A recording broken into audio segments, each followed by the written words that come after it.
I just felt like crying. I was sat on the toilet at 2 o'clock in the morning, blood dripping out my butthole, feeling in absolute agony and pain, and just everything I thought was going well, it wasn't. I honestly know how it feels when you feel like everything is going so well, but then you end up in another flare-up, and you're there.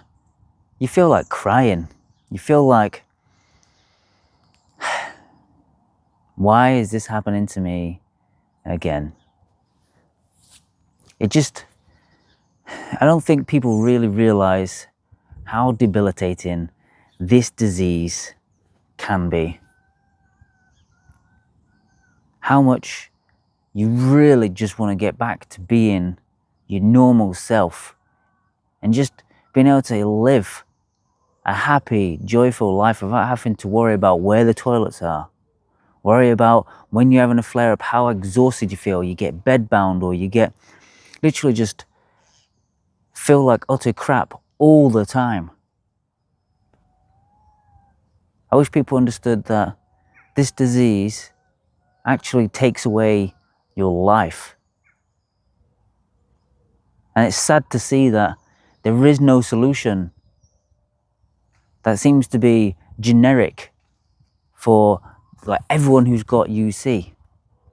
What seems to happen is you get told about medication, and then you're basically just left to fend for yourself and figure shit out for yourself. There's not really any recommendations or anything that the doctor really gives you. It's just literally, here you go, take this and you'll get in remission. They don't really give a shit about our lives, and I think that's the main issue that I've got with the whole medical system. They don't give a shit. They don't give a shit that you're up 15 times during the night, fucking going to the toilet, and you feel absolutely exhausted and you feel so fatigued. They don't give a shit that you can't eat all these certain foods that other people can eat. They don't give a shit that you can't go out with your family or your friends. They don't give a shit.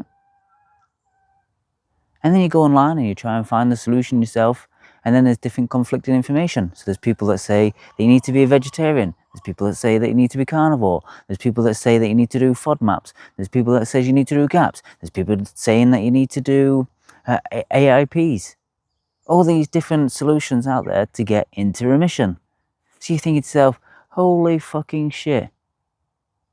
Which one do I pick? Or you've tried many out there and you think, well, this didn't work. So why the fuck should I try this other diet? Because it's not going to work. I know what you feel like. I've been in the same situation. I've done many, many different diets. Quite a lot of them failed. And the reason I kept on going, because the other alternative, taking medication, was such a massive pain point. The fact that it's just thinking about taking these harsh immune suppressants for the rest of my life, knowing that, yes, I may have been able to have less symptoms, but would I have been able to live a normal life? These immune suppressants mean you can't go out in the sun. They say, don't go out in the sun. Like, what the fuck? You're taking this immune suppressant to help you with your symptoms. You're already stuck in the house because of your flares and everything else. So you can't really go out and enjoy yourself in the sun. Now you're taking this medication. You still can't go out in the fucking sun and enjoy yourself because you have to be fucking sheltered. Like you're wrapped in bubble wrap. You can't go anywhere who's got colds. So if you've got any kids or if you've got any grandkids, you can't even go near them. So you can't really go out with family. You can't really go to restaurants because they're not very hygienic. You can't really go out and go to like fun fairs or whatever it is that you want to do because of hygiene. Because if you get a cold, you'll be 10 times worse than someone who wasn't taking these immune suppressants. So once again, what the fuck?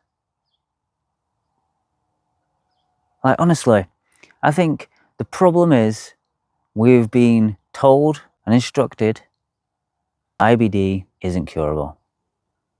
And I think that is one of the worst things the doctor could say. And then you've got people out there saying that this is the best diet.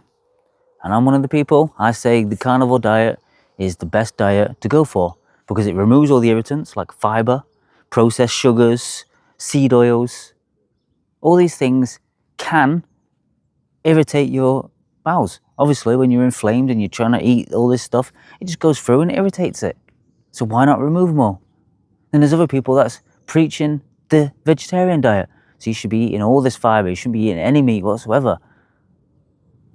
So which one do you go for? Which one's going to suit you the best? I'm here to say it doesn't really matter. I think diet is a massive contributing factor to how you feel and making sure that your bowels aren't getting more irritated. But one of the massive things to actually getting into UC remission is your mind-body connection. If you have traumatic emotions, so say you have got some sort of issue around maybe nervousness, like you get a bit anxious. I know for a fact that when I used to get anxious and there used to be something that was going to go off, I thought, oh no. Then all of a sudden I had that thought and then boom, I needed to go for a shit. Then there's obviously the food triggers. So when you are eating certain foods, because you have demonized it, like literally demonized it. I've seen people say, oh, I can't eat this because it is this. Or that food there is horrific. That food. Is there any wonder why it irritates you? Your mind is a very, very, very, very powerful thing. If you're constantly saying, this thing's going to make me flare, or this thing's nasty, or this thing's horrible, this thing's going to irritate, then what do you think is going to happen? Obviously, it's going to irritate, or it's going to make you have a flare, because you've subconsciously said it so many times that as soon as you have it, your body and mind go into overdrive. Fuck, we're eating this. Fuck, we're eating this. Fuck, we're eating this. No, no, no, no, no. Don't have this. No, no, this is going to cause this.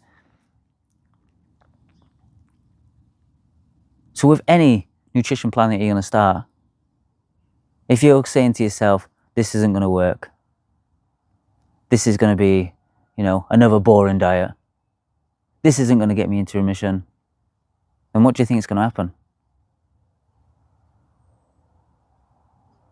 I have really focused in on my 3-step formula, which is start the carnivore diet for the reasons I said before. Removes all the irritants out there, especially when you're in a flare and you are bleeding a lot.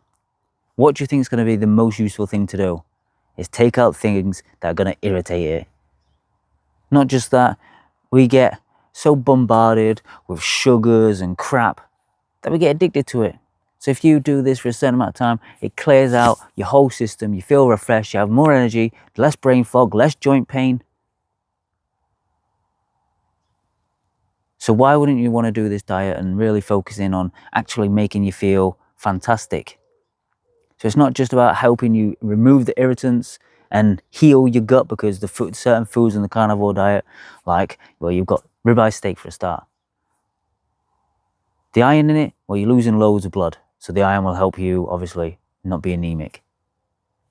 Then you've got all the proteins in it. So meat itself is full of amino acids. These amino acids help rebuild every cell in your body. Then you've got the saturated fat. Now, saturated fat will help regulate your hormones. So if you're high in cortisol, which is a very good thing to have, cortisol, because it actually helps reduce inflammation. But if it's stuck on high alert, then basically what's going to happen? It's going to keep causing inflammation. So if you can balance out your hormones. The saturated fat also helps seal your gut because it's got vitamin D in it. Vitamin D is great for sealing your gut. So there's certain foods that I recommend to heal your UC. Now, they're not there just to obviously taste good. They're there for a purpose. And the purpose is to heal, seal, and recover your bowels. And it also tastes amazing. Come on. Who doesn't like a big fat ribeye juicy steak? Like, oh, pans like fried in butter, a little bit of salt. My mouth's watering just thinking about it. Then the second phase is the mind-body connection. What I talked about before. You literally go into figure out what your food triggers are, what your emotional triggers are. And once you've figured them out, you are a massive portion into actually healing. So when you know you're going to eat your food, you know you can eat it without having to think, oh, is this going to irritate? Is this not going to irritate? Because you're just eating and enjoying your food. And last one of the formula is something that I learned too late. So all of my previous flare-ups, I was always going to the gym. I was lifting weights, I was feeling strong. Didn't matter how many times I was going to the toilet, I thought, I'm still going to the gym because I don't want to look like shit. Literally, that was the only reason. I didn't realize how much of effect it was playing on how well I felt during these flare-ups. Because I didn't want to lose my six-pack, I didn't want to lose my muscles, I wanted to look good and everything else, I carried on going to the gym. And I know some people can't even get to the gym. But if you can do a workout at home doing bodyweight exercises, that would massively, massively improve the way that you feel during your flare. Imagine if you're going to the toilet 25, 30 times a day. Well, there's no point in imagining it. You probably are going to the toilet 20, 25 times a day. You're bleeding loads. You're barely able to eat anything. And if you're literally sat down all day or in your bed, bedbound, what do you think is going to happen to your muscles? What do you think is going to happen to your strength? What do you think is going to happen to your energy? You may be doing less, but I guarantee you'll feel way worse doing less. And that's what happened to me. I literally felt like shit, felt really fatigued. I was barely able to do anything. So I literally, well, at the start, I was able to do some things, but then as time went on, as I did less and less, so I stopped walking the dog. I stopped doing the chores in the house. I stopped doing like the general things down the allotment. I literally came every couple of days to sort the chickens out. I started doing less and less and less. What do you think happened? I didn't have more energy. I actually felt worse. I felt like shit. But all these other times, didn't matter how many times I was flaring, I literally, like, it sounds a bit like disgusting, but you'd literally, it would like turn on a tap and blood just coming out my ass that much. And I was going to the toilet 20, 25 times a day. You're waking me up through the night. But I still went to the gym, still lifted weights, and actually felt strong. I didn't feel fatigued. I felt good. Because when you're lifting weights and you're doing bodyweight exercises, it forces the ATPs, which is basically the way that we produce energy, and putting it into your muscles. So you don't feel that debilitating weakness and that fatigue, because you're constantly helping yourself push all this energy and the glucose and whatever else that goes into your muscles, stay there, and it basically makes you feel amazing. But my last time, I literally weren't working out, and I felt it really, really bad. So, I obviously got back into training. Not only that, but the exercise itself helps not only with the physical side of it, making you feel good, but it also makes you feel mentally great. Imagine if you're pushing yourself and doing these working sets, it releases endorphins and the feel-good hormones. So the mood of you being stuck inside that house gets lifted because you have just done a workout. You feel fantastic. So these are the three things that I've noticed that have really made the biggest impact on actually getting into clinical remission, as well as staying in clinical remission, because that's one of the biggest things. Because you may end up, say, eating something that you don't normally eat, and because you've been on, say, the carnivore diet, the first thing you do is, oh, I shouldn't eat this. This is bad. And then you start causing an emotional trigger. And then every time you think, right, well, I can't change my diet now. I'm stuck eating this fucking food forever. When actually, that's not the case. Now, do I recommend eating carnivore for the rest of your life? Yeah, I'm gonna, because I fucking love it. But does that mean you have to? No, does it fuck? That's why I've created a 90-day protocol. It is in the top link in the description, where I go into how to do the carnivore diet, and then it's a 90-day protocol. So by the end of the 90 days, if you then decide that you want to go and start eating different foods, then that is your choice. I'm not going to stop you. I'm not going to stop you and say, hey, whoa, whoa, whoa, whoa. You need to eat this way for the rest of your fucking life. Stop thinking about all the other things that you want to eat. This is it now. Your life is mine. Literally, it gets you to the point where you think, okay, I know about food triggers, I know about emotional triggers, I know which foods are good for me, I know which ones are healing. My choice now is how do I go forward from here to how I want to eat. And then these tools will help you for the rest of your life stay healed. It's as simple as that. All right, let me know in the comments below if there's, in fact, let me know in the comments below what is your worst flare so far? What symptoms have you had that you just really wish that others would know how debilitating and how much it's fucked up your life? That's it for today, guys. I'll see you again soon.